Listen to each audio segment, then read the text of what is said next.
ಶ್ರೀಗುರುಭ್ಯೋ ನಮಃ ಪರಮಗುರುಭ್ಯೋ ನಮಃ ಶ್ರೀಮದಾನಂದತೀರ್ಥಭಗವತ್ಪಾದಾಚಾರ್ಯಗುರುಭ್ಯೋ ನಮಃ ಹರಿ ಓಂ.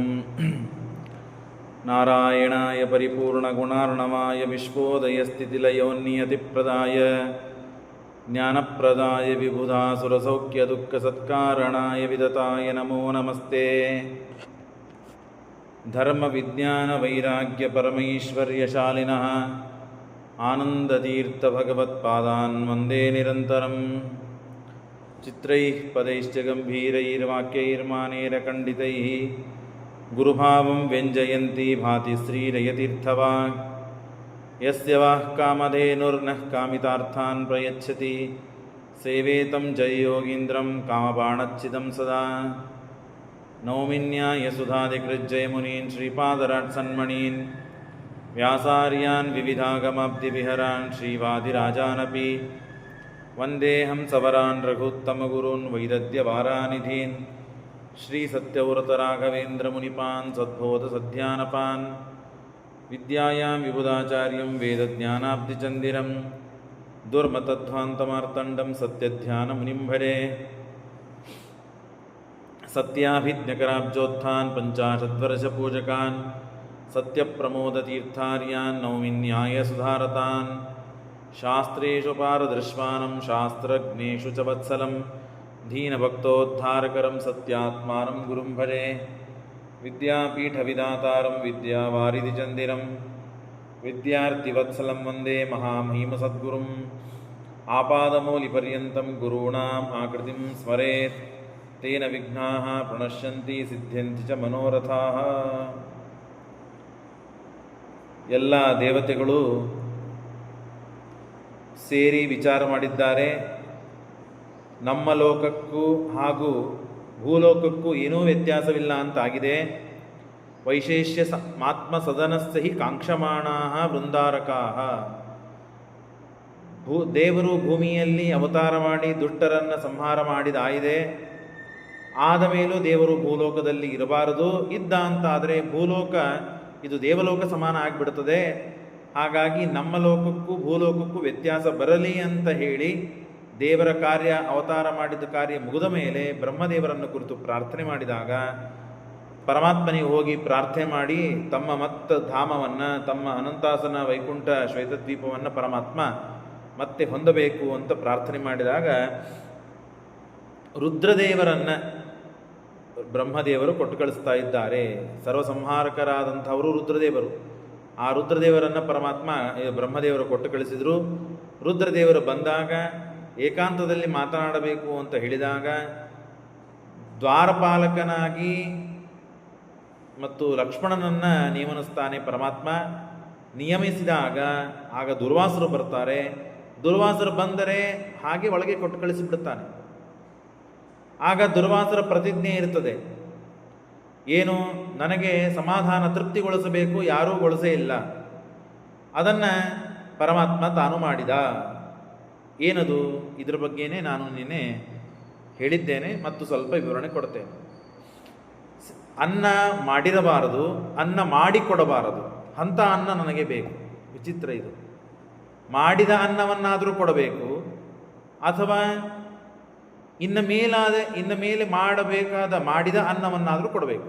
ಹಿಂದೆ ಸಿದ್ಧವಾದ ಅನ್ನವನ್ನಾದರೂ ಕೊಡಬೇಕು, ಅಥವಾ ಸಾಧ್ಯ ಇನ್ನು ಮೇಲೆ ಮಾಡಲ್ಪಡಬೇಕಾದ ಅನ್ನವನ್ನಾದರೂ ಕೊಡಬೇಕು. ಎರಡೂ ಬೇಡ ಅಂತಂದರೆ ಹೇಗೆ ಕೊಡುವುದು? ಅಂದರೆ ಪರಮಾತ್ಮ ನನಗೆ ಸಿದ್ಧವಾದ ಸಾಧ್ಯವಾದ ಅನ್ನ ಬೇಡ ಅಂತ ವಾಕ್ಯ ಮುಗಿಯುವುದರ ಒಳಗೇನೆ ಪರಮಾತ್ಮ ತನ್ನ ಅಮೃತಕ್ಕೆ ಸಮಾನವಾದ ಕೈಗಳಿಂದ ಅನ್ನವನ್ನು, ಚತುರ್ವಿಧವಾದ ಅನ್ನವನ್ನು ಪರಮಾತ್ಮ ಕೊಟ್ಟಿದ್ದಾನೆ. ಹಾಗಾಗಿ ಏನಿದು ಅಂತಂದರೆ, ಒಂದು ಕಾಲ ಅಂತ ಇರ್ತದೆ.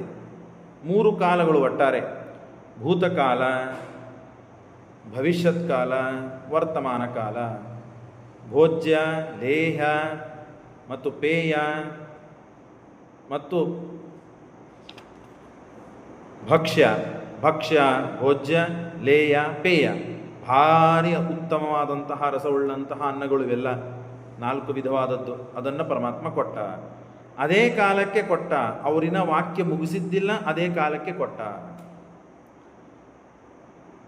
ವ್ಯಾಕರಣದಲ್ಲಿ ಒಂದು ವ್ಯಾಕರಣಶಾಸ್ತ್ರದಲ್ಲಿ ನಿಯಮ, ವರ್ತಮಾನ ಕ್ರಿಯಾವೃತ್ತೇ ಧಾತೋ ಲಟ್ ಸ್ಯಾತ್. ವರ್ತಮಾನ ಕ್ರಿಯಾ ನಡೀತಾ ಇದ್ದಾಗ ಲಟ್ ಪ್ರತ್ಯಯವನ್ನು ವಿಧಾನ ಮಾಡ್ತಾರೆ ಅಂತ. ಈಗ ಸುಮ್ಮನೆ ಉದಾಹರಣೆಗೆ ಹೇಳಬೇಕು ಅಂದರೆ, ಪಾಠ ನಡೀತಾ ಇದೆ ಅಂತ ಹೇಳ್ತೇವೆ ನಾವು. 7ರಿಂದ 7:40 ಏನು ನಡೀತಾ ಇದೆ? ಸ್ವಲ್ಪ ಶಾಸ್ತ್ರೀಯ ಗಮನ ಕೊಟ್ಟರೆ ಎಲ್ಲರಿಗೂ ತಿಳಿಬೋದು. ಪಾಠ ನಡೀತಾ ಇದೆ. ಪಾಠ ನಡೀತಾ ಇದೆ ಅಂದರೆ 1 ಕ್ಷಣ 2 ಕ್ಷಣ, 1 ನಿಮಿಷ 2 ನಿಮಿಷ 5 ನಿಮಿಷ 10 ನಿಮಿಷ 15 ನಿಮಿಷ ಆಯ್ತಲ್ಲ. ನಿಮಿಷಗಳು ಆದಂತೆ ಅದು ಭೂತಕಾಲ ಆಗಿ ಹೋಯಿತು. ಅದು ಭೂತಕಾಲವಾಯಿತು. ನಡೀತಾ ಇದ್ದ ಕಾಲ ಇದು ವರ್ತಮಾನ ಕಾಲ. ನಡೆದದ್ದು ಮುಗೀತು ಅಂದರೆ 5 ನಿಮಿಷ ಅಂತಂತೇವೆ. 5 ನಿಮಿಷದ ಹಿಂದೆ ಫೋನ್ ಬಂದಿತ್ತು, 5 ನಿಮಿಷದ ಹಿಂದೆ ಮಾತನಾಡಿಸಿ ಮನೆಗೆ ಬಂದೆ, ಅವರಿಲ್ಲ ಹೋಗಿಬಿಟ್ರು. 5 ನಿಮಿಷ ಆಯಿತು ಟ್ರೈನ್ ಹೋಗಿ. ಅವೆಲ್ಲ ಭೂತಕಾಲ ಹೌದೋ ಅಲ್ಲೋ? ಪಾಠ ಪ್ರಾರಂಭವಾಗಿ ಎಷ್ಟು ನಿಮಿಷ ಆಯಿತು?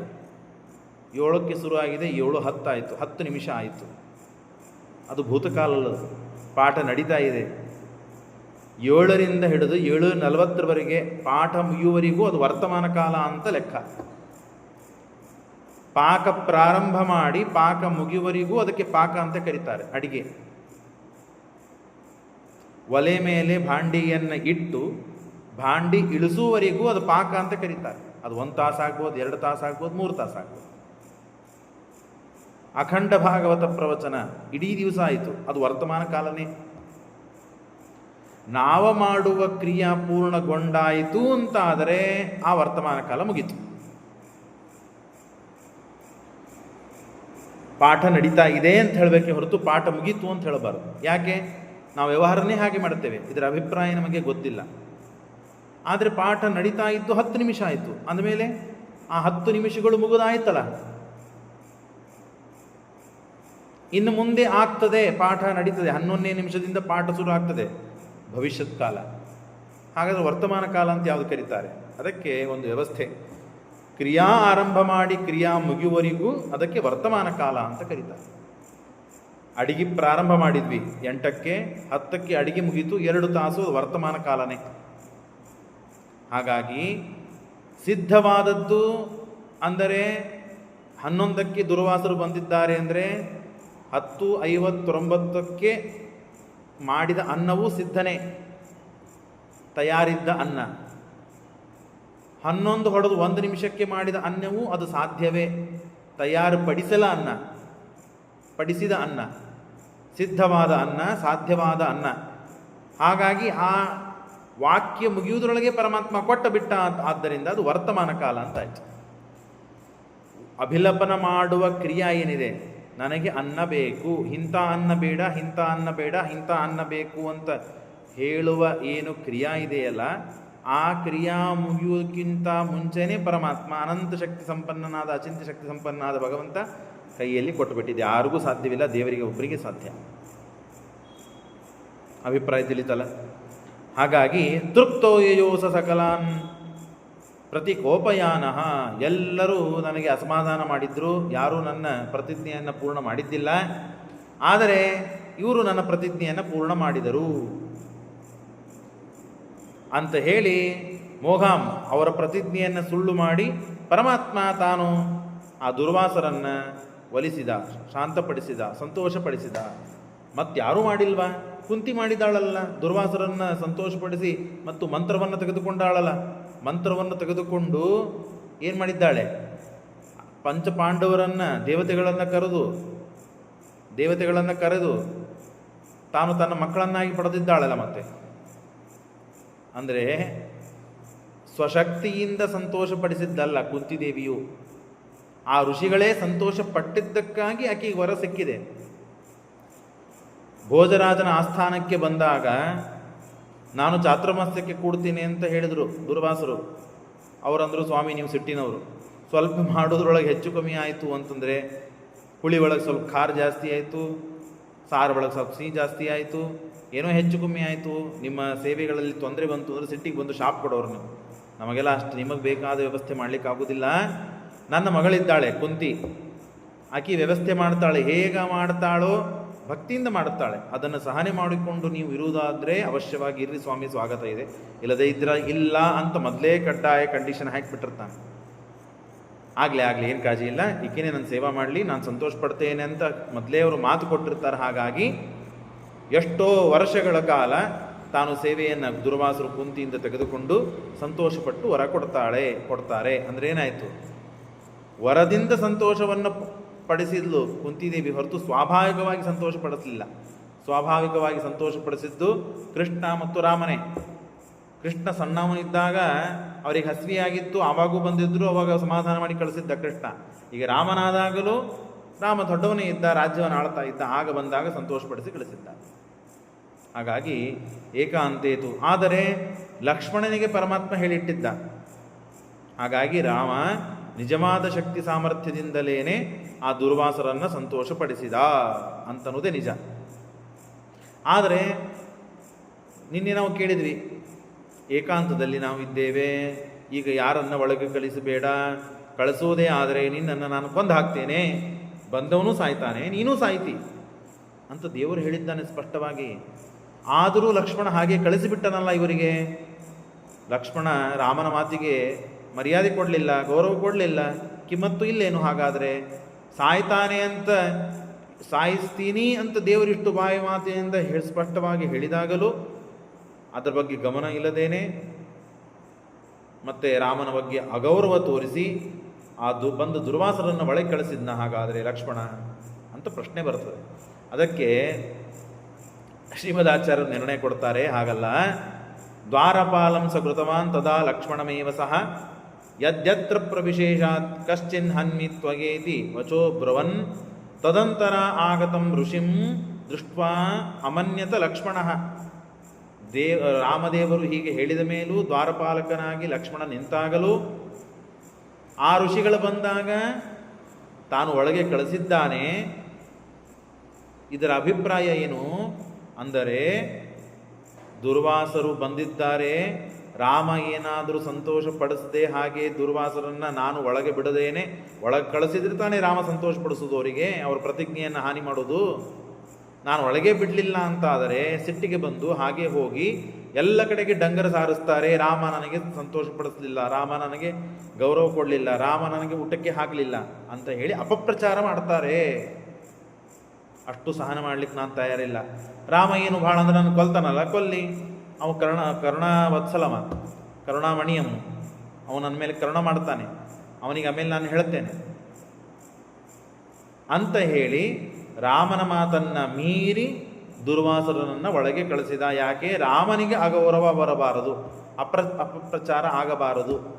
ರಾಮ ಆತಿಥ್ಯವನ್ನು ಮಾಡಲಿಲ್ಲ, ಅನ್ನ ಕೊಡಲಿಲ್ಲ, ಹಾಗೆ ಕಳಿಸಿಬಿಟ್ಟ ನನ್ನನ್ನು ಅಂತ. ದುರ್ವಾಸಸ ಪ್ರತಿಜ್ಞಾಂತೂ ರಾಮಂ ಪ್ರಾಪ್ಯೇವ ಬಜ್ಜತಾಂ. ರಾಮದೇವರನ್ನು ಹೊಂದಿದಾಗೇನೆ ಆ ದುರ್ವಾಸರು ಮಾಡಿದ ಎಂಥ ಪ್ರತಿಜ್ಞೆ ಇದು. ಮನೆಗೆ ಬ್ರಾಹ್ಮಣ ಬಂದಿದ್ದಾನೆ, ಅಡಿಗೆ ಮಾಡಿಟ್ಟಿರಾ? ನಾನು ತಿನ್ನೋದಿಲ್ಲ. ಅಡಿಗೆ ಮಾಡ್ತೀರಾ? ತಿನ್ನೋದಿಲ್ಲ. ಮತ್ತೇನು ಮಾಡ್ಬೇಕಿನ್ನ? ಇರೋದೇ 2 ಅಡಿಗೆ, ಮಾಡಿಟ್ಟ ಅಡಿಗೆ. ಆಚಾರ ಊಟಕ್ಕೆ ಬರ್ರಿ ನಮ್ಮ ಮನೆಗೆ. ಬರ್ತೇನೆ. ಮನೆಗೆ ಹೋದ್ವಿಪ್ಪ. ಮನೆಗೆ ಹೋದ ಮೇಲೆ ಎಲ್ಲ ಅಡಿಗೆ ಆಗಿದೆ, ಆಚಾರ ನೈವೇದ್ಯ ಮಾಡಿ ಊಟ ಮಾಡಿರಿ. ಅಡಿಗೆ ಮಾಡಿದ್ದು ನಾವು ಊಟ ಮಾಡೋದಿಲ್ಲ ರೀ, ಇನ್ಮೇಲೆ ಮಾಡ್ತೀವಿ ಅದನ್ನಾದರೂ ಮಾಡಿರಿ, ಅದನ್ನೂ ಮಾಡೋದಿಲ್ಲ ನಾವು. ಮತ್ತೆ ಏನು ಮಾಡ್ಬೇಕು ಆ ಬ್ರಾಹ್ಮಣ? ಇಂಥ ಪ್ರತಿಜ್ಞೆ ಇದ್ದ ದುರ್ವಾಸನಿಗೆ ಯಾರು ಸಂತೋಷಪಡಿಸ್ಲಿಕ್ಕೆ ಸಾಧ್ಯ? ರಾಮದೇವರೇ ಸಂತೋಷಪಡಿಸ್ಲಿಕ್ಕೆ ಸಾಧ್ಯ, ರಾಮದೇವರೇ ಆ ಪ್ರತಿಜ್ಞೆಯನ್ನು ಮುರಿಲಿಕ್ಕೆ ಸಾಧ್ಯ ಅಂತ ಹೇಳಿ ಆಗ ಪ್ರಾಪ್ಯೇವ ಬಜ್ಜತಾಂ ಅನ್ಯಥಾ ತ್ವವಶೋ ರಾಮೇ ಕರೋತ್ತೇಶ ಮುನಿರ್ಧ್ರುವಂ ರಾಘವ ನನ್ನಪಿ ಮಾಂ ಕರೋತ್ತೇವ ತದಯಾಮಯಿ. ಸಾಯಿಸಿದ್ರು ನಾನು, ನನ್ನ ಮೇಲೆ ರಾಮ ದಯಾ ಮಾಡ್ತಾನೆ, ದಯಾಮಯ ಪರಮಾತ್ಮ, ಹಾಗಾಗಿ ದಯೆ ಮಾಡ್ತಾನೆ. ಇತಿ ಮತ್ವಾ ದದೋ ಮಾರ್ಗಂ, ಇದನ್ನು ತಿಳಿದುಕೊಂಡು ತಾನು ಮಾರ್ಗವನ್ನು ಕೊಟ್ಟ, ಒಳಗೆ ಕಳಿಸಿದ. ಸ್ವಲೋಕ ಗಮನಾಕಾಂಕ್ಷಿ ಸ್ವಯಮೇವತು ರಾಘವ ಇಯಂ ಪ್ರತಿಜ್ಞಾ ಹೇತು ಸ್ಯಾತ್ ಇತಿ ಹನ್ಮೀತಿ ಸೌಕರೋತ್. ಇಷ್ಟೆಲ್ಲ ಆಗಿದೆ. ದುರ್ವಾಸರು ಹೋದರು. ಲಕ್ಷ್ಮಣ ಬಾ ಇಲ್ಲಿ ಅಂತ ರಾಮ ಕರೆದ. ಹೋದಾರ ಲಕ್ಷ್ಮಣ. ನಾನು ನಿನಗೇನು ಹೇಳಿದ್ದೆ? ಒಳಗೆ ಯಾರನ್ನ ಕಳಿಸಬೇಡ ಅಂತ ಹೇಳಿದ್ನೋ ಇಲ್ಲೋ? ಹೌದು ಸ್ವಾಮಿ. ಮತ್ತೆ ಯಾಕೆ ಕಳಿಸಿದೆ? ಆಗ ನಿನ್ನ ಕೊಂದು ಹಾಕ್ತೇನೆ ನಾನು. ಲಕ್ಷ್ಮಣ ಸುಮ್ಮನಾದ. ಹಾಗಾದ್ರೆ ರಾಮ ಕೊಂದು ಹಾಕಿದ್ನ? ಹಾಗಾದರೆ ಇಲ್ಲ. ಏನು ಮಾಡಿದ? ಆಗ ಶ್ರೀಮದಾಚಾರ್ಯ ಹೇಳ್ತಾರೆ, ನಾವು ಕೊಲ್ಲುವುದು ಅಂತಂದರೆ ಖಡ್ಗನೋ ಚಾಕುನೋ ಅಥವಾ ಏನೋ ಬೆಂಕಿನೋ ಹಚ್ಚಿ ಸುಟ್ಟು ಅವನನ್ನು ಕಡಿದು ಕೊಲ್ಲೋದಕ್ಕೆ ಕೊಲ್ಲೋದಂತ ಕರುವುದಿಲ್ಲ. ಅತ್ಯಂತ ಬಂಧು ಆದವನಿಗೆ ತ್ಯಾಗ ಏವ ಹಿ ಚಿಂತಯನ್, ಅತ್ಯಂತ ಬಂಧು ನಿಧನಂ ತ್ಯಾಗ ಏವ ಇತಿ ಚಿಂತನಂ. ತಮ್ಮನೋ ಅಣ್ಣನೋ ಅಪ್ಪನೋ ತಾಯಿನೋ ಇವರಿಗೆ ದೂರ ಮಾಡೋದೇ ಅವರನ್ನು ಕೊಲ್ಲುವುದಂತ ಅರ್ಥ. ಮತ್ತಿನ್ನೇನು ಮಾಡುವುದು? ನಾವು ಇದನ್ನು ಅರ್ಥ ಮಾಡಿಕೊಳ್ಬೇಕು. ಅವರನ್ನು ಕೊಲ್ಲುವುದು ಅಂದರೆ ಏನರ್ಥ? ಅವರನ್ನು ದೂರ ಮಾಡುವುದೇ ಅವರನ್ನು ಕೊಲ್ಲುವುದು. ವಿಡಿಯೋ ಬಂದ್ ಮಾಡಿ ಇದು ಮಾಡ್ರಿ. ತ್ಯಾಗ ಮಾಡುವುದೇ ಮತ್ತೇನಪ್ಪ ಅಂತಂದ್ರೆ ಅವ್ರನ್ನ ಕೊಲ್ಲುವುದು ಅಂತ ಅರ್ಥ. ಯಾಹಿ ಸ್ವಲೋಕಂ ಅಚಿರಾದಿತ್ಯುವಾಚ ಲಕ್ಷ್ಮಣಂ. ಅಭಿಪ್ರಾಯ ಏನು? ದೇವರು ಯಾಕೆ ಹೀಗೆ ಮಾಡಿದ ಅಂದಾಗ ನೇರವಾಗಿಯೇ ಅಭಿಪ್ರಾಯ ಏನು ದೇವರಿಗೆ? ನಾನು ಇನ್ಮೇಲೆ ಹೋಗಬೇಕಾಗಿದೆ, ಲಕ್ಷ್ಮಣ ಹೋಗು. ಅದಕ್ಕಾಗಿ ಏನೇನೋ ವಿಚಾರ ಮಾಡಿ ದುರ್ವಾಸರನ್ನು ಕರೆದು ಅವನ ಮಾತನ್ನು ಮೀರಿದಂತೆ ಲಕ್ಷ್ಮಣನನ್ನು ಮಾಡಿ ಹೀಗೆಲ್ಲ ಏನು ಮಾಡೋದು ಅಂತಂದರೆ, ಲಕ್ಷ್ಮಣ ನೀನು ನಿನ್ನ ಲೋಕಕ್ಕೆ ಹೋಗಿಬಿಡು ಅಂತಂದರೆ ಲಕ್ಷ್ಮಣ ಹೋಗ್ಲಿಕ್ಕೆ ತಯಾರಾಗ್ತಿದ್ದಿಲ್ಲ. ರಾಮನನ್ನು ಬಿಟ್ಟು ಒಂದು ಕ್ಷಣ ಇರ್ಲಿಕ್ಕೆ ಸಾಧ್ಯ ಆಗಲ್ಲ ಲಕ್ಷ್ಮಣನಿಗೆ. ಹಾಗಾಗಿ ವನವಾಸಕ್ಕೆ ರಾಮನ ಜೊತೆಗೆ ಲಕ್ಷ್ಮಣ ಬಂದಿದ್ದಾನೆ. ಹಾಗಾಗಿ ದೇವರು ಇದನ್ನು ವಿಚಾರ ಮಾಡಿ ತನ್ನ ಮಾತನ್ನು ಮೀರುವಂತೆ ಮಾಡಿ ಅವನನ್ನು ಲಕ್ಷ್ಮಣನ ನಿನ್ನ ಲೋಕಕ್ಕೆ ಹೋಗು ಅಂತ ಕಳಿಸಿದ ಪರಮಾತ್ಮ. ಹಾಗಾಗಿ ಲಕ್ಷ್ಮಣನಿಗೆ ತ್ಯಾಗ ಮಾಡುವುದೇ ಲಕ್ಷ್ಮಣನನ್ನು ಕೊಂದ ಹಾಗೆ ಆಯಿತು. ಅತ್ಯಂತ ಬಂಧು ನಿಧನಂ ತ್ಯಾಗ ಏವ ಈ ಚಿಂತನಂ. ಹಾಗಾಗಿ ನಾವು ನಮ್ಮ ತಂದೆ ತಾಯಿಗಳನ್ನು ದೂರ ಮಾಡ್ತೇವೆ ಅಂದ್ರೆ ಏನರ್ಥ? ಇದೇ ಅಭಿಪ್ರಾಯ. ನಮ್ಮ ಮಕ್ಕಳನ್ನು ದೂರ ಮಾಡ್ತೀವಿ ಅಂದ್ರೆ ಇದೇ ಅರ್ಥ. ನಮ್ಮ ಗುರುಗಳನ್ನು ದೂರ ಮಾಡ್ತೀವಿ ಅಂದ್ರೆ ಇದೇ ಅರ್ಥ.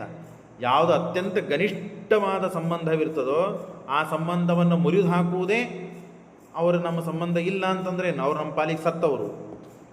ಅವ್ರು ಬದುಕಿರ್ತಾರೆ, ನನ್ನ ಪಾಲಿಗೆ ಅವನು ಸತ್ತವ, ಯಾಕೆ ನನ್ನ ಮಾತು ಕೇಳಲಿಲ್ಲ ಅವನು ಅಂತೇವೋ ಇಲ್ಲ. ನಾವು ಮನೆಯಲ್ಲಿ ಜಗಳಾಡ್ತೇವೆ, ಅದಾಗ್ತದೆ, ನನ್ನ ಮಾತು ಕೇಳಂಗಿಲ್ಲ ಅವನು, ಅವನ ಪಾಲಿಗೆ ಸತ್ತವನು ಅಂತೇವೆ. ಅಂದ್ರೆ ಏನರ್ಥ? ಅವನದು ಸಂಬಂಧ ಮುರಿತು. ಹಾಗೆ ಲಕ್ಷ್ಮಣ ಅಂದ, ರಾಮ ಅಂದ, ಲಕ್ಷ್ಮಣ ನಿನ್ನ ಸಂಬಂಧ ಮುಗಿತು, ಇನ್ನು ನಿನ್ನ ಊರಿಗೆ ನೀನು ಹೋಗು, ನಿನ್ನ ಲೋಕಕ್ಕೆ ನೀನು ಹೋಗು. ಯಾ ಹಿ ಸ್ವಲೋಕಂ ಅಚಿರಾದಿತ್ಯುವಾಚ ಸ ಲಕ್ಷ್ಮಣಂ. ಆಯಿತು ಅಂತ ಹೇಳಿ ರಾಮದೇವರ ಆಜ್ಞೆಯನ್ನು ತಿಳಿದ. ಮುಂದೆ ದೇವತಾ ಕಾರ್ಯವನ್ನು ಅರ್ಥ ಮಾಡಿಕೊಂಡ ಲಕ್ಷ್ಮಣ ರಾಮನನ್ನು ಬಿಟ್ಟು ಹೊರಟ. ಇತ್ಯುಕ್ತಸ್ವತದಯೋ ಜಗದ್ ಭವಭಯಧ್ವಾಂತಂ ಛಿದಂ ರಾಘವಂ ಧ್ಯಾನನ್ ಆಪಸ ತತ್ಪದಂ ದಶಶತೈ ಯುಕ್ತೋ ಮುಕಾಂಬೋರುಹೈ ಆಸೀಚ್ಛೇಷ ಮಹಾಫಣಿ ಮುಸಲಭೃತ್ ದಿವ್ಯಾಕೃತಿರ್ಲಾಂಗಲಿ ಪರ್ಯತ್ವಂ ಅವಾಪಯೋ ಜಲನಿಧೌ ವಿಷ್ಣು ಶಯಾನಸ್ಯ ಚ. ಮೊದಲಿಗೆ ನೋಡ್ರಿ, ಶೇಷ ಇವನು ಪರಮಾತ್ಮನ ಹಾಸಿಗೆ, ಪರಮಾತ್ಮನ ಆಸನ. ಹಾಗಾಗಿ ಪರಮಾತ್ಮ ಬರಬೇಕಾದರೆ ಪರಮಾತ್ಮನಕ್ಕಿಂತ ಮುಂಚೆ ಆಸನ ಹೋಗಬೇಕಲ್ಲ. ಹಾಗಾಗಿ ಇವರು ಭವಭಯಧ್ವಾಂತಚ್ಛಿದಂ ರಾಘವಂ, ಸಂಸಾರವೆಂಬ ಧ್ವಾಂತ ಕತ್ತಲೆಯನ್ನು, ಅತ್ಯಂತ ಭಯಂಕರವಾದ ಗಾಬರಿಯಾಗುವ ಸಂಸಾರ, ಆ ಸಂಸಾರವನ್ನು ನಾಶ ಮಾಡುವಂತಹ ಪರಮಾತ್ಮ, ಆ ಪರಮಾತ್ಮನನ್ನು ಧ್ಯಾನ ಮಾಡಿ ಅಲ್ಲಿಂದ ಹೊರಟಿದ್ದಾನೆ. ಹೋಗಿ ಪರಮಾತ್ಮನ ಸ್ಥಾನಕ್ಕೆ ಹೋದ. ಪರಮಾತ್ಮನ ಸ್ಥಾನಕ್ಕೆ ಹೋಗಿ ಆಸೀತ್ ಶೇಷ ಮಹಾಫಣಿಂ, 1000 ಹೆಡೆಗಳು ಮುಖಗಳು ಅವನಿಗೆ, ಶೇಷನಿಗೆ. ಆ ರೂಪವನ್ನು ತಾಳಿ ದಿವ್ಯಾಕೃತಿರ್ಲಾಂಗಲಿ ಪರ್ಯತ್ವಂ ಅವಾಪ, ಹಾಸಿಗೆಯಾಗಿ ತಾನು ಆದ ಶೇಷ. ಆಗ ಪರಮಾತ್ಮ ಇನ್ನು ಮುಂದೆ ರಾಘವ ಸ್ವಭವನೋಪಗತೋ ವಿದಧೇ ಮತಿಂ ಸಹಜನೈರಖಿಲೈಃ ಸ್ವಘೋಷಯಚ್ಚ ಇಹೈತಿ ಇಚ್ಛತಿ ಯತ್ ಪದಂ ಅಕ್ಷಯಂ ಸಪತಿ ಮಾ ಐತು ಇತಿ ಸಹ. ಆಗ ಪರಮಾತ್ಮ ಡಂಗರು ಸಾರಿಸಿದ್ದಾನಂತೆ. ಜಾಗಂಟೆ ಡಂಬರುಗಳನ್ನು ತಗೊಂಡು ಶಂಖಧ್ವನಿಯನ್ನು ಮಾಡಿ ಎಲ್ಲ ಕಡೆಗೆ ಹೇಳಿದ್ದಾನೇನು, ಯಾರು ಚಾತುರ್ಮಾಸಕ್ಕೆ ಬರ್ತಿರೋ ಬರ್ರಿ, ನಾನು ಬಸ್ ಮಾಡಿದ್ದೇನೆ, ಬದ್ರಿ ಯಾತ್ರಕ್ಕೆ ಹೋಗ್ಬೇಕು, ಯಾರು ಅವ್ರು ಬರ್ರಿ, ಬಸ್ ಮಾಡ್ತಾ ಇದ್ದೇವೆ, ಇಷ್ಟೆಲ್ಲ ಇರ್ತದೆ, ಈ ಕಾಲಕ್ಕೆ ಟಿಫಿನು, ಈ ಕಾಲಕ್ಕೆ ಊಟ, ಈ ಯಾತ್ರಾ, ಈ ದರ್ಶನ, ಈ ಊರುಗಳು ಹೋಗಬೇಕು ಅಂತ ಪಾಂಪ್ಲೆಂಟ್ ಮಾಡಿ ಮೆಸೇಜ್ ಮಾಡಿ ಎಲ್ಲ ವ್ಯವಸ್ಥೆ ಮಾಡ್ತಾರಲ್ಲ,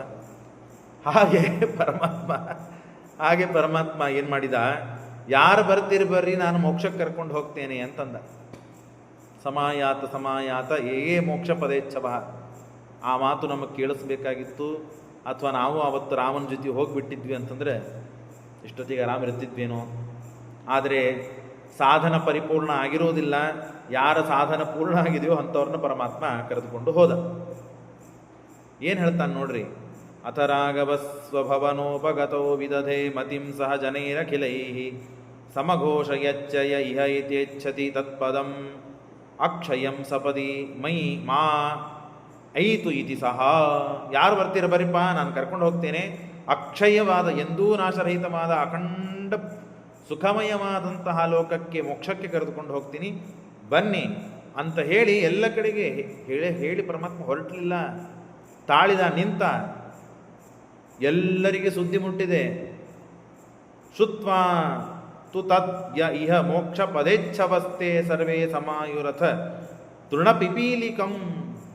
ತೃಣ, ಹುಲ್ಲು, ಇರಿವೆ ಮೊದಲು ಮಾಡಿಕೊಂಡಂತಹ ಎಲ್ಲ ಜೀವರಾಶಿಗಳು ಅಯೋಧ್ಯೆಗೆ ಬರ್ತಾ ಇವೆ ಅಂತೆ.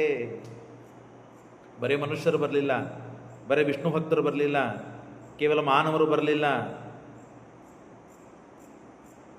ನಮ್ಮ ಶ್ರೀಮದಾಚಾರ್ಯರ ಸಿದ್ಧಾಂತದಲ್ಲಿ ಕೇವಲ ವೈಷ್ಣವರಿಗೆ, ವಿಷ್ಣು ಭಕ್ತರಿಗೆ, ಬ್ರಾಹ್ಮಣರಿಗೆ, ಮನುಷ್ಯರಿಗೆ ಇಷ್ಟೇ ಮೋಕ್ಷ ಇದೆ ಅಂತ ಹೇಳಿದ್ದಾರೆ ಅಂತ ಏನೋ ಅಪಪ್ರಚಾರ ಮಾಡಿದ್ದಾರೆ. ಅದೆಲ್ಲ ಇಲ್ಲ. ತೃಣಕ್ಕೆ ಮೋಕ್ಷ ಕೊಟ್ಟಿದ್ದಾನೆ ಪರಮಾತ್ಮ, ಇರುವಿಗೆ ಮೋಕ್ಷ ಕೊಟ್ಟಿದ್ದಾನೆ, ಕತ್ತೆಗಳಿಗೆ ಮೋಕ್ಷ ಕೊಟ್ಟಿದ್ದಾನೆ, ಪ್ರಾಣಿ ಪಶು ಪಕ್ಷಿಗಳಿಗೆ ಮೋಕ್ಷ ಕೊಟ್ಟಿದ್ದಾನೆ. ಮುಂದೆ ಬರುತ್ತದೆ. ಬರೀ ಮನುಷ್ಯರಿಗೆ, ಭಕ್ತರಿಗೆ ಅಷ್ಟೇ ಅಲ್ಲ, ಸಾಧನ ಪರಿಪೂರ್ಣ ಆಗಿರಬೇಕು. ಆಯಾ ಅವಸ್ಥೆ ಕೊನೆಗೆ ಇರ್ತದೆ. ಬ್ರಾಹ್ಮಣರಾಗೇನೆ ಮುಕ್ತಿಗೊಳ್ಳುತ್ತಾರೆ, ತೃಣರಾಗೇ ಮುಕ್ತಿಗೊಳ್ಳುತ್ತಾರೆ. ಅವ್ರ ಕೊನೆಯ ಯಾವ ಶರೀರ ಇರ್ತದೋ ಆ ಶರೀರದಲ್ಲಿ, ದೇಹದಲ್ಲಿಂದಲೇ ಅವರು ಮುಕ್ತಿಯನ್ನು ಹೊಂದ್ತಾರೆ. ಹಾಗಾಗಿ ನೋಡ್ರಿ, ತೃಣಪಿಪೀಲಿಕಂ ರಾಮಾಜ್ಞೆಯ ಗಮನಶಕ್ತಿರಬಹುದು. ಹುಲ್ಲು ಕಡ್ಡಿ ಹೇಗೆ ಹೋಗ್ತದ್ರಿ, ಇರುವಿ ಹೇಗೆ ಹೋಗ್ತದೆ, ಇಲ್ಲಿಂದಲ್ಲಿ ಹೋಗ್ಲಿಕ್ಕೆ ಒಂದು ತಾಸು ಹಿಡಿತದೆ, ಅದಕ್ಕೆ ಹೆಂಗೆ ಬರ್ತದದು? ಅದಕ್ಕೆ ರಾಮಾಜ್ಞೆಯ, ರಾಮನ ಶಕ್ತಿ, ರಾಮನ ಆಜ್ಞೆ ಎಂಬ ಶಕ್ತಿಯಿಂದ ಅದಕ್ಕೆ ನಡಿಲಿಕ್ಕೆ ಸಾಮರ್ಥ್ಯ ಬಂತು. ಮನುಷ್ಯರು ನಡೆದಂತೆ ದಬದಬ ನಡೀತದು. ರಾಮಾಜ್ಞೆಯ ಗಮನ ಶಕ್ತಿರಭೂತೃಣಾದೇಹೆ ಏ ಯತ್ರ ದೀರ್ಘಭವಿನೋ ನ ತುತೆ ತದೈಚ್ಛನ್. ಆಗ ಸಂಸ್ಥಾಪಯಾಮಾಸ ಕುಶಂ ಸ್ವರಾಜ್ಯೇ. ಕುಶನನ್ನು ತನ್ನ ರಾಜ್ಯದಲ್ಲಿ ತಾನು ಪಟ್ಟಾಭಿಷೇಕವನ್ನು ಮಾಡಿ, ಇನ್ನು ಲವನನ್ನು ಯುವರಾಜನಾಗಿ ಘೋಷಿಸಿ ಪರಮಾತ್ಮ ಇನ್ನು ಮೇಲೆ ಹೊರಟ. ತಾನು ಭೂಲೋಕವನ್ನು ಬಿಟ್ಟು ಪರಂಧಾಮಕ್ಕೆ ತಳ್ಳು ಹೋಗಬೇಕು ಅಂತ ವಿಚಾರ ಮಾಡಿದ್ದಾನೆ. ಸಂಸ್ಥಾಪ್ಯ ವಾಲಿತನಯಂ. ಸುಗ್ರೀವನು ಬರ್ತಾನೆ. ವಾಲಿಯ ಮಗನಾದ ಅಂಗದನನ್ನ ತನ್ನ ರಾಜ್ಯದಲ್ಲಿ ಪಟ್ಟಾಭಿಷೇಕ ಮಾಡಿ ಸುಗ್ರೀವನು ಬಂದ. ಆಶು ಸೂರ್ಯಾತ್ಮಜೋಪಿ ರಘುವೀರ ಸಮೀಪ ಮಾಯಾತ್ ಬಂದಿದ್ದಾನೆ. ಅತಃ ವಾಯುನಂದಂ. ವಾಯುದೇವರು ಬರುವಂತೆ ಇಲ್ಲ, ವಾಯುದೇವರನ್ನು ನಿಂದಿರಿಸಿದ ಪರಮಾತ್ಮ. ಇಲ್ಲ, ಭಕ್ತರು ಸಾಕಷ್ಟು ಜನ ಇದ್ದಾರೆ, ನಿನಗೆ ಮೋಕ್ಷ ಆಗ್ತದೆ, ಪ್ರಶ್ನೆ ಇಲ್ಲ. ಆದರೆ ಭಕ್ತರು ಅನೇಕ ಜನ ಇದ್ದಾರೆ, ಅವರು ಉದ್ಧಾರ ಆಗಬೇಕು, ಅವರು ಸಾಧನ ಪೂರ್ಣ ಆಗಿಲ್ಲ. ನಮ್ಮಂಥವ್ರು ನಾವೆಲ್ಲ ಇದ್ದೀವಲ್ಲ, ದೇವರು ವಾಯುದೇವರನ್ನು ಅವತ್ತು ಕರ್ಕೊಂಡು ಹೋಗಿಬಿಟ್ಟಿದ್ದ ಅಂದರೆ ನಮ್ಮ ಪರಿಸ್ಥಿತಿ ಅವಸ್ಥೆ ಇದೇನು ನಮಗೆ ಕೇಳಲಿಕ್ಕೆ, ಹೇಳಲಿಕ್ಕೆ, ನೋಡಲಿಕ್ಕೆ, ಮಾತನಾಡಲಿಕ್ಕೆ ಸಿಗ್ತದೆ? ಇದು ಯಾವುದೂ ಸಿಗ್ತಿದ್ದಿಲ್ಲ. ನಿಂದಿರಿಸಿದ ದೇವರು. ಅತಃ ವಾಯುನಂದನಂ ಸ ರಾಘವ ಸಮಾಶ್ಲಿಷನ್. ಆ ಪರಮಾತ್ಮ ವಾಯುದೇವರನ್ನು ಗಟ್ಟಿಯಾಗಿ ಆಲಿಂಗನ ಮಾಡಿಕೊಂಡು, ನೋಡಪ್ಪ, ನೀನೇನು ಕಾಳಜಿ ಮಾಡಬೇಡ, ಸದಾ ನಿನ್ನ ಕಣ್ಣಿಗೆ ನಾನು ಕಾಣ್ತೇನೆ. ತವಾಹ ಅಕ್ಷಿಗೋಚರ ಸದಾ ಭವಾಮಿ ನಾನ್ಯಥ. ಯಾರಿಗೂ ಕಾಣುವುದಿಲ್ಲ, ನಿನಗೆ ಮಾತ್ರ ಸದಾ ಕಾಣ್ತೇನೆ. ನಿನ್ನ ಬಿಟ್ಟು ಹೋಗಿದ್ದೇನೆ ಅಂತ ನೀನೇನು ಉದಾಸೀನನಾಗಬೇಡ, ಮನಸ್ಸಿಗೆ ನೋವು ಮಾಡ್ಕೋಬೇಡ ಅಂತ ಹೇಳಿ ರಾಮ ಹನುಮಂತ ದೇವರಿಗೆ ಈ ಮಾತನ್ನು ಹೇಳ್ತಾ ಇದ್ದ. ಅಷ್ಟೇ ಅಲ್ಲ, ಇನ್ನ ಮಾತುಗಳನ್ನು ಹೇಳ್ತೇನೆ ಕೇಳು. ರಾಮದೇವರು ಹನುಮಂತನಿಗೆ ಏನೇನು ವರ ಕೊಟ್ಟು ಹೋಗ್ತಾರೆ ಪರಂಧಾಮಕ್ಕೆ ಹೋಗಬೇಕಾದಾಗ, ಈ ಲೋಕವನ್ನು ಬಿಟ್ಟು ಹೋಗಬೇಕಾದಾಗ. ತ್ವಯಾ ಸದಾ ಮಹತ್ತಪಃ ಸುಕಾರ್ಯಮುತ್ತಮೋತ್ತಮಂ. ನೀನು ಸದಾಕಾಲ ತಪಸ್ಸು ಮಾಡ್ತೀ, ಆ ತಪಸ್ಸು ಮಾಡ್ತಾನೆ ಹಾಗೆ ಇರು. ಆ ತಪಸ್ಸು ಮಾಡುವಂಥವರು ನನಗೆ ಬಹಳ ಪ್ರಿಯರು. ತ್ವಯಾ ಸದಾ ಮಹತ್ತಪಃ, ಯಾವಾಗಲೂ ನೀನು ಮಹತ್ತರವಾದ ಶ್ರೇಷ್ಠವಾದ ತಪಸ್ಸನ್ನೇ ಆಚರಣೆ ಮಾಡಬೇಕು. ಸುಕಾರ್ಯ ಉತ್ತಮೋತ್ತಮ, ಒಳ್ಳೆಯ ಕಾರ್ಯಗಳು, ಉತ್ತಮವಾದ ಕಾರ್ಯಗಳನ್ನು ಮಾಡಬೇಕು, ಮಾಡಿಸಬೇಕು. ಅಂಥವರೇ ನನಗೆ ತದೇವಮೇ ಮಹತ್ಪ್ರಿಯಂ. ಯಾರು ಹೀಗೆ ಮಾಡ್ತಾರೋ ಅವರು ನನಗೆ ಅತ್ಯಂತ ಪ್ರಿಯರಾದವರು. ದೇವರ ವಚನ ಇದು. ಯಾರು ತಪಸ್ಸು ಮಾಡ್ತಾರೋ ಅವರು ನನಗೆ ಪ್ರಿಯ ಅಂತ ದೇವರ ಸ್ವಯಂ ಹೇಳಿಕೊಂಡಿದ್ದಾನೆ. ಅದಕ್ಕೆ ಶ್ರೀಮದಾಚಾರ್ಯ ಹೇಳಿದ್ದು ಸ್ವಧರ್ಮ ವಿಪ್ರಸ್ಯ ಜಪೋಪದೇಶವು. ವಿಪ್ರನಾದವನು ಏನು ಮಾಡಬೇಕಪ್ಪ? ಭೂಮಿ ಮೇಲೆ ಅವತ್ತು ಹುಟ್ಟಿ ಶ್ರವಣ ಮಾಡಬೇಕು, ಮನನ ಮಾಡಬೇಕು, ನಿಧಿಧ್ಯಾಸನ ಮಾಡಬೇಕು, ಜಪ ಮಾಡಬೇಕು, ಉಪದೇಶ ಮಾಡಬೇಕು. ಉಪದೇಶ ಕೇಳಬೇಕು. ದೊಡ್ಡವರಿಂದ ಉಪದೇಶ ಕೇಳಬೇಕು, ಸಣ್ಣವರಿಗೆ ಉಪದೇಶ ಮಾಡಬೇಕು. ಸ್ವಕರ್ಮದಲ್ಲಿ ತಾನು ತಪಸ್ಸನ್ನು ಮಾಡಬೇಕು, ಜಪವನ್ನು ಮಾಡಬೇಕು. ಇದನ್ನು ಬಿಟ್ಟು ಬೇರೆ ಯಾವುದರೊಳಗೂ ತಲ್ಲೀನಲಾಗಬಾರದು. ಅಂಥವನೇ ಪರಮಾತ್ಮನಿಗೆ ಪ್ರಿಯ.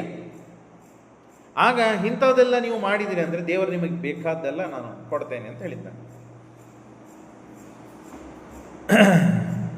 ದಶಾಸ್ತ್ಯ ಕುಂಭಕರ್ಣಕ್ಕೂ ಯಾರು ಮಾಡ್ತಾರ್ರಿ? ಮಾಡದೇ ಇದ್ದ ಕೆಲಸವನ್ನ ಮಾಡದೇ ಇದ್ದ ಕೆಲಸವನ್ನ ಮಾಡಿದ್ದೇನೆ ಅಂತ ಮಾಡದೇ ಇದ್ದ ಕೆಲಸವನ್ನ ಮಾಡಿದ್ದೇನೆ ಅಂತ ಹೇಳಿ ಕೀರ್ತಿಯನ್ನು ಪಡೆಯುವುದಕ್ಕೆ ಬೇಕಾದೆಲ್ಲ ಮಾಡ್ತಾನೆ ಮನುಷ್ಯ.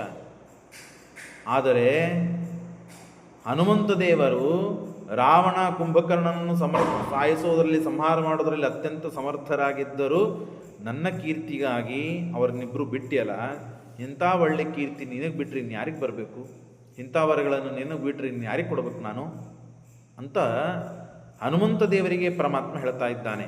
ದಶಾಸ್ಯ ಕುಂಭಕರ್ಣಕೋ ಯಯಾ ಸುಶಕ್ತಿಮಾನಪಿ ಜಗಂತನ ಪ್ರಿಯಾಯ ಮೇ ತಥೈವ ಜೀವಕಲ್ಪಗಂ. ಹಾಗಾಗಿ ಒಂದು ಕಲ್ಪದವರೆಗೆ ನೀನು ಭೂಮಿ ಮೇಲೆ ಇರಬೇಕು.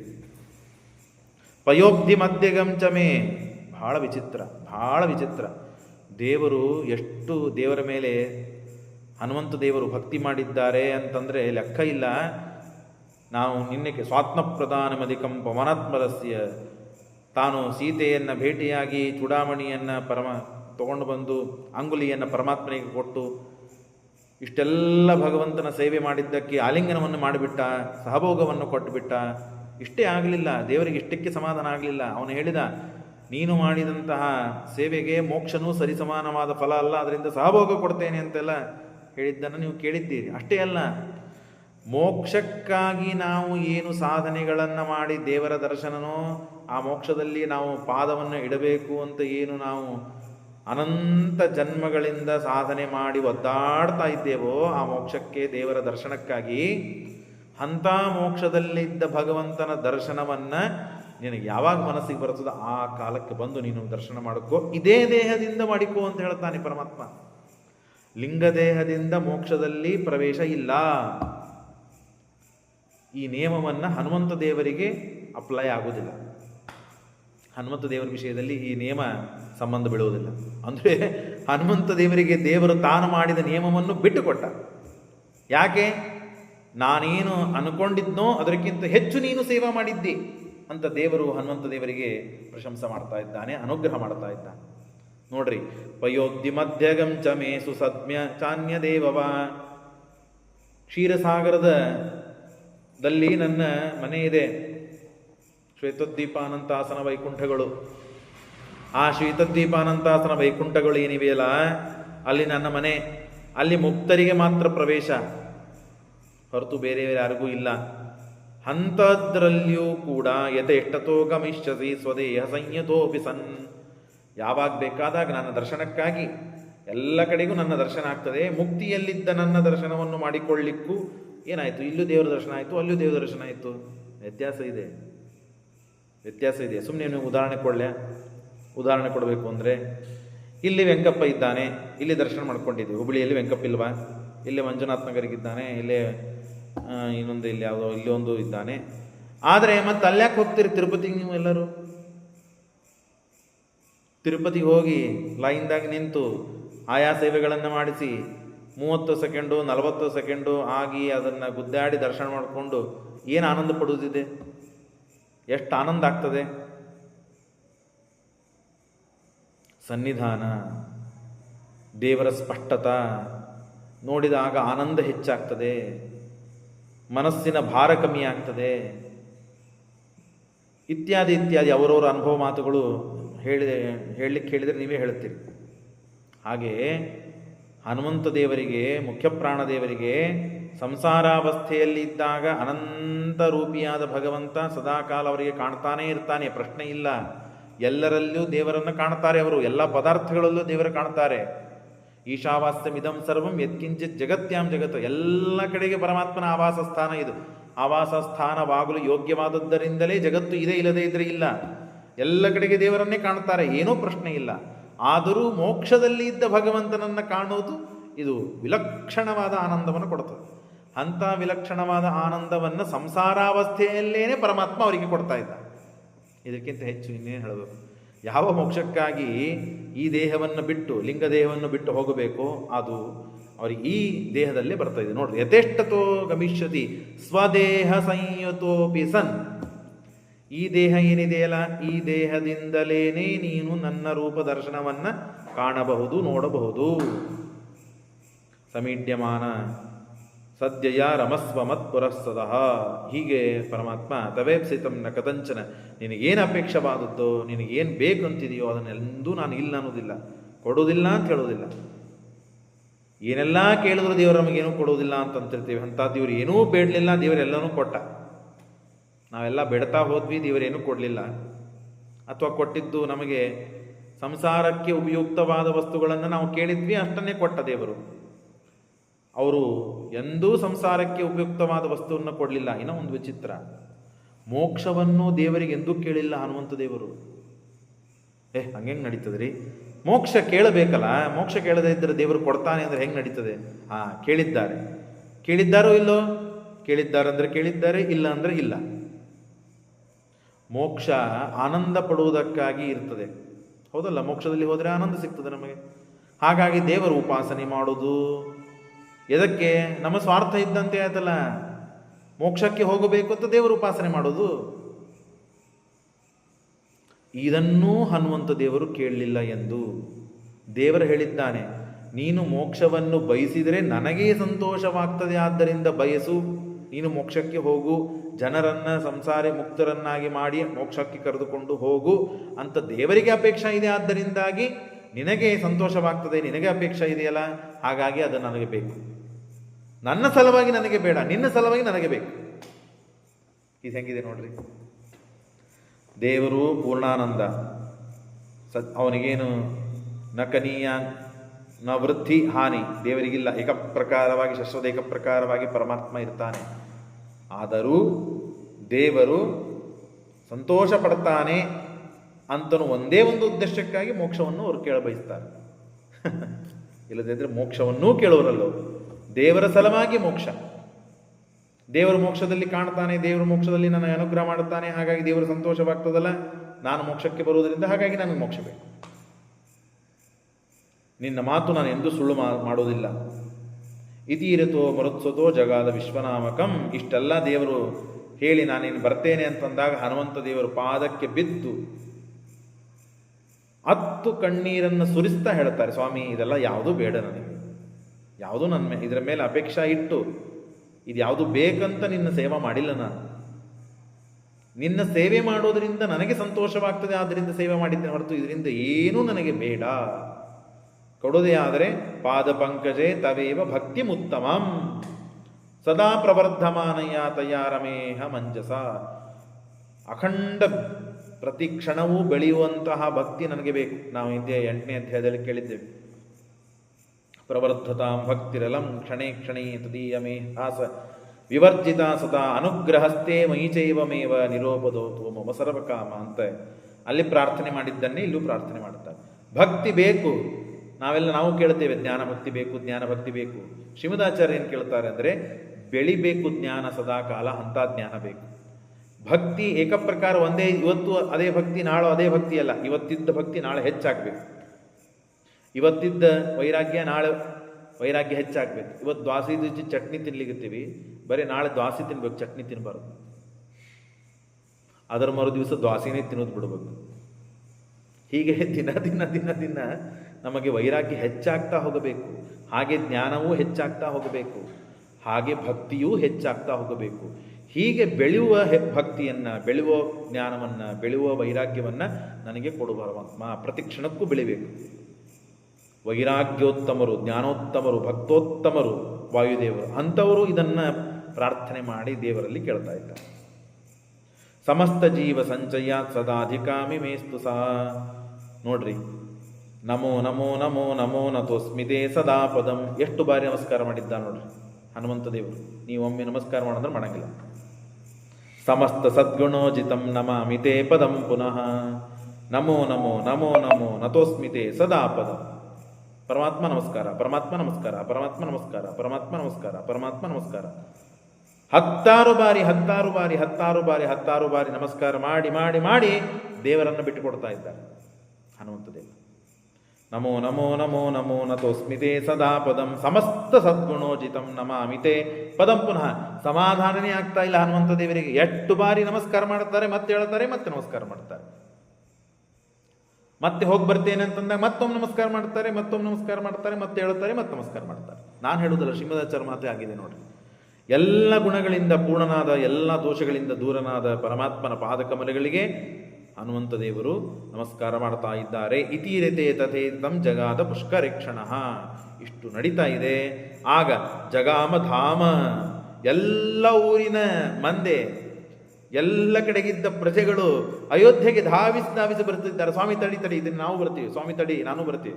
ಸ್ವಾಮಿ ತಡಿ, ಟ್ರೈನ್ ಬಿಟ್ಟು ಹೋಗ್ತಾ ಇರ್ತದೆ, ನಾವು ಓಡ್ತೇವಲ್ಲ ಹತ್ಲಿಕ್ಕೆ ಅಂತ ಹೇಳಿ.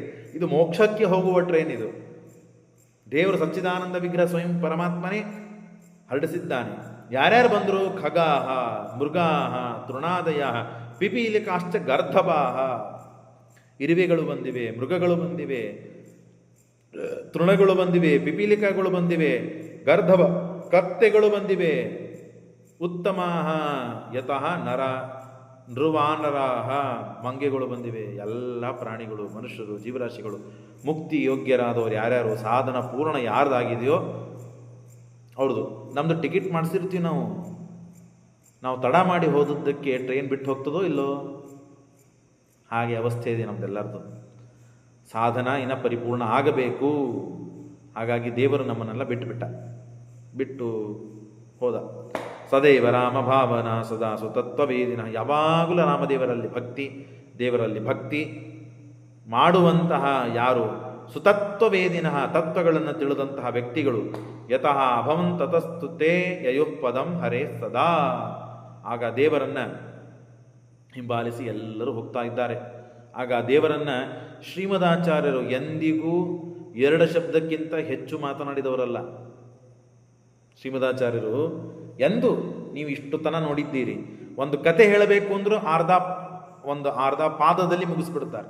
4 ಪಾದಗಳಾದರೆ ಒಂದು ಶ್ಲೋಕ, 1 ಪಾದನೋ 2 ಪಾದನೋ 1.5 ಶ್ಲೋಕ, 1 ಶ್ಲೋಕ, ಅರ್ಧ ಶ್ಲೋಕದಲ್ಲಿ ತತ್ವ ಕಥೆಗಳು, ಅವನು ಯಾರು, ಯಾರ ಅಂಶ, ಹಿಂದೇನಾಗಿದ್ದ, ಮುಂದೇನಾಗವನಿದ್ದಾನೆ, ಅವನು ಯಾಕಿಲ್ಲ ಅವತಾರ ಮಾಡಿದ, ಅವನ ಹೆಂಡತಿ ಯಾರು, ಅವನ ಮಕ್ಕಳು ಯಾರು, ಎಲ್ಲ ಹೇಳಿಬಿಟ್ಟಿರ್ತಾರೆ ಶ್ರೀಮದಾಚಾರ್ಯ.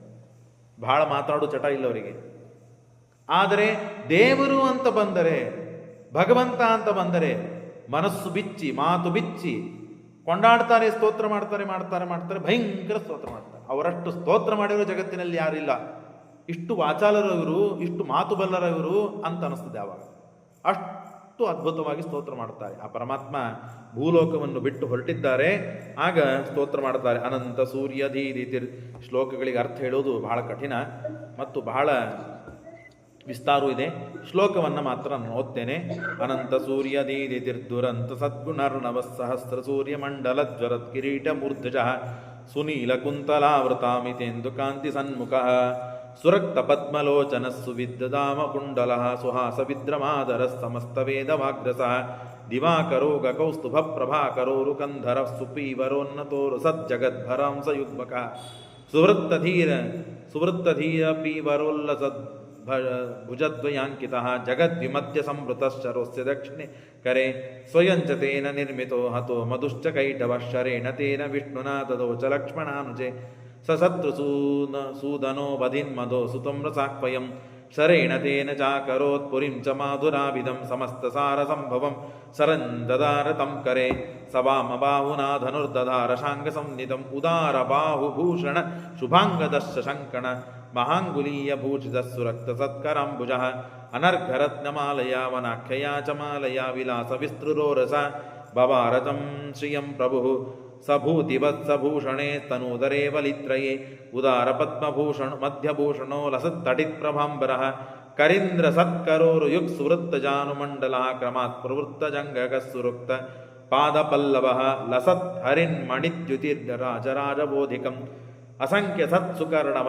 ಸಮಸ್ತ ಶಕ್ತಿ ತತ್ತನು ಜ್ಞಾನಂ ನೇತ್ರಾಚ ಯುಗ್ಮ ಮುಖವರ ಕಮಲಾನ್ ಸರ್ವವೇದಾರ್ಥಸಾರಾನ್ ತನ್ವಾ ಬ್ರಹ್ಮಾಂಡವಾಖ್ಯಾಂತರಮಧಿಕರುಚ ಭಾಸಯನ್ ಭಾಸುರಾಸ್ಯ ಸರ್ವಾಭೀಷ್ಟಾವಯೇಜ ಸ್ವಕರವರಯುಗೇನಾರ್ಥಿತಾನಾಂ ದಧಾನಃ ಪ್ರಾಯಾದ್ದೇವಾದಿದೇವ ಸ್ವಪದಮಭಿಮುಖಶ್ಚೋತ್ತರಾಶಾಂ ವಿಶೋಕಾ ಆಪಾದಮೂಲಿ ಪರ್ಯಂತವಾಗಿ ಪರಮಾತ್ಮನ ಒಂದೊಂದು ಅವಯವಗಳು, ಒಂದೊಂದು ನಖ, ಒಂದೊಂದು ಅವಯವಗಳು, ಶಂಖಚಕ್ರ ಗದಾ ಪದ್ಮಗಳು, ಕಿರೀಟ, ಪರಮಾತ್ಮನ ಕುತ್ತಿಗೆಗಿದ್ದಂತಹ ರೇಖೆಗಳು, ಹೊಟ್ಟೆಗಿದ್ದ ರೇಖೆಗಳು, ಪರಮಾತ್ಮನ ಹೊಟ್ಟೆ ಹೇಗಿದೆ, ಪರಮಾತ್ಮನ ಅಂಗಾಂಗಗಳು ಹೇಗಿವೆ, 32 ಲಕ್ಷಣಗಳು ಏನು ತುಂಬಿದರೆ ಏನು ಲಕ್ಷಣ ದೇವರು ಕಾಣಬೇಕು, ಸ್ವಯಂ 32 ಲಕ್ಷಣಗಳು ಉಳ್ಳಂತಹ ವಾಯುದೇವರು ಸಚ್ಚಿದಾನಂದ ವಿಗ್ರಹ ರೂಪಿಯಾದ ಪರಮಾತ್ಮ, ಅನಂತ ಗುಣಗಳುಳ್ಳಂತಹ ಪರಮಾತ್ಮನನ್ನು ತಮ್ಮ ಮನಸ್ಸು ಬಿಚ್ಚಿ ಅತ್ಯಂತ ಸಂತೋಷದಿಂದ ಪರಮಾತ್ಮನನ್ನು ಸ್ತೋತ್ರ ಮಾಡ್ತಾರೆ. ಸ್ತೋತ್ರ ಮಾಡಿ ದೇವರು ಮುಂದೆ ಸಾಗಬೇಕಾದಾಗ ಇಷ್ಟೆಲ್ಲ ಬಹಳ ವಿಸ್ತಾರವಾದ ಸ್ತೋತ್ರ ಇದೆ. ದೇವರ ಸ್ತೋತ್ರ ಪ್ರತಿ ರಾಮನವಮಿಗೆ ರಾಮದೇವರ ಅಭಿಷೇಕ ಮಾಡಬೇಕಾದಾಗ ನೋಡ್ರಿ, 9ನೇ ಅಧ್ಯಾಯ 75ನೇ ಶ್ಲೋಕದಿಂದ ಹಿಡಿದು 90-92 ಶ್ಲೋಕದವರೆಗೆ ವಿಶೇಷವಾದ ರಾಮದೇವರ ಸ್ತೋತ್ರ ಇದೆ. ಆ ಸ್ತೋತ್ರವನ್ನು ಹೇಳ್ತಾ ನಾವು ರಾಮದೇವರಿಗೆ ಅಭಿಷೇಕ ಮಾಡಬೇಕು ಅಂತ ಇದೆ. ಭಾರಿ ವಿಚಿತ್ರ. ಇದನ್ನು ಪ್ರತ್ಯೇಕ ಒಂದು ನಾನು ಟೈಮ್ ಮಾಡಿ ಸೆಷನ್ ಅಂತ ಮಾಡಿ ಇದರ ಅರ್ಥವನ್ನು ತಿಳಿಸ್ತೇನೆ.